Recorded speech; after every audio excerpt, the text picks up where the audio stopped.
You are locked in and locked on to the Good Pod Guide with Lauren Windle, where I bring you the best podcasts out there. Did I start that sounding a bit like a garage MC? Hold tight.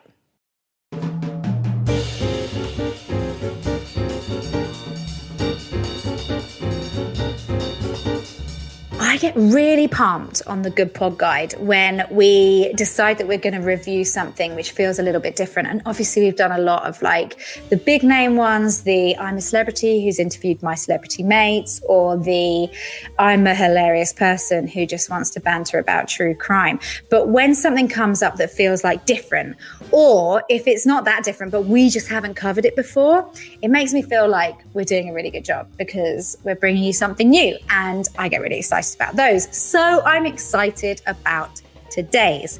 Today's is Your Queer Story. And initially I did think that this was like your queer story, like history, but queer story. And I thought it was like a hilarious play on words, but it turns out it is actually your queer story.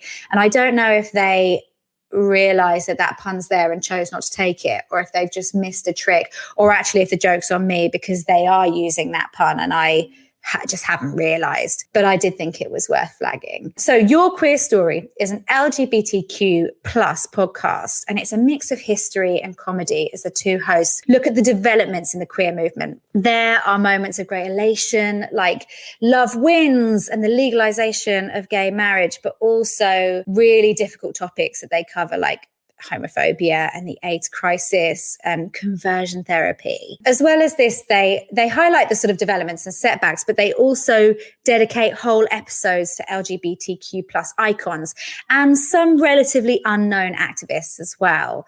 The more famous people, the big name celebrities, are people like Freddie Mercury, Frida Kahlo, George Michael, Elton John. The presenters are writers Paul Hobbs and Evan Jones, and they strike a good balance between comedy and also acknowledging the depth of the pain caused by some of the topics that they cover. They've got a great dynamic and clearly a genuine friendship, which is really valuable when it comes to these like conversational podcasts. It does mean that at times they can trail off a little bit though. We loved the episode on RuPaul where they talked about how he was the first drag queen to land a major cosmetics campaign, and that was in 1995, really breaking ground, and they talk about that.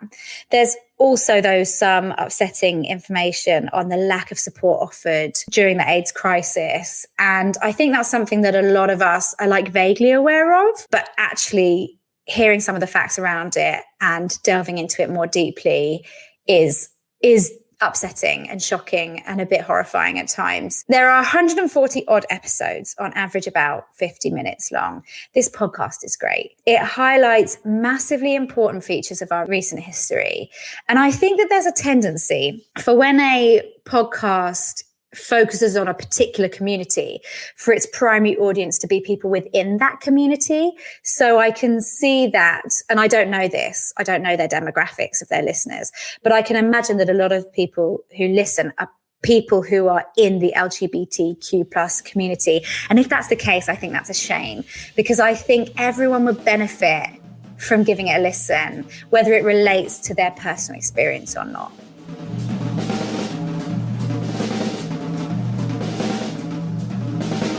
In the next episode, I make a startling confession about the movies I have and haven't watched as we review podcast audio drama We're Alive. We've put all you need to know about the show on our website, www.goodpodguide.com. So go and check that out. And you can also follow us at Good Pod Guide on Instagram and Twitter.